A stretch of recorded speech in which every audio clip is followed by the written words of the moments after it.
আপনি হাসপাতালে শুয়ে তওবা করবেন, হাসপাতালে শুয়ে চিন্তা করবেন এবং আল্লাহর কাছে বলবেন যে আল্লাহ আমি ভালো হয়ে যাব, আমি 5 ওয়াক্ত নামাজ পড়ব, আর মানুষকে ঠকাবো না, মানুষকে কষ্ট দেব না, আমি ভালো হয়ে যাব, আমাকে সুস্থ করে যাও। ভাই কেন হাসপাতালে যারা শুইছে একবার, তারা সুস্থ হয়ে আর জীবনে ভালো কাজ ছাড়বে না, মন্দ কাজ করবে না, এমন চিন্তাই করে। তা আপনি হাসপাতালে আসে একদিন ঘুরে যান, হাসপাতালে অসুস্থ রোগীর, অসুস্থ মানুষগুলা কিভাবে পড়ে আছে, কিভাবে অ্যাডমিশন নিয়ে শুয়ে আছে হাসপাতালের বেডে, হাসপাতালের বারান্দায়।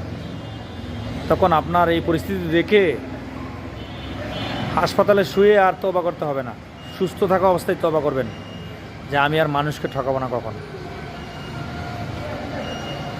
আমি আছি ঢাকা মিরপুর 14 সিআরপি হসপিটালে। এখানে মানুষের বিভিন্ন সমস্যা, কারো হাতের সমস্যা, কারো পায়ের সমস্যা। সেজদা দিতে হবে সুস্থ থাকা অবস্থায়।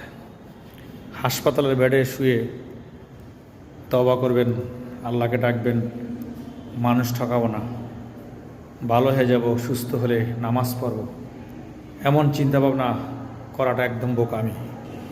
মানুষ কখনো বলে কয়ে অসুস্থ হয় না, যে কোনো মুহূর্তে অসুস্থ, যে কোনো মুহূর্তে মৃত্যু, যে কোনো মুহূর্তে অ্যাক্সিডেন্ট হতেই পারে।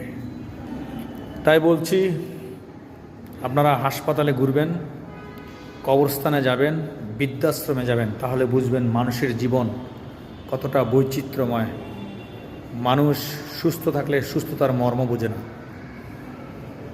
সবাইকে ধন্যবাদ, ভালো থাকবেন, সুস্থ থাকবেন। আমার কথাগুলো এবং আমার ভিডিওটা ভালো লাগলে অবশ্যই লাইক, কমেন্টস, শেয়ার করবেন। ভয়েস অফ গুলশানের সঙ্গে থাকবেন। আসসালামু আলাইকুম।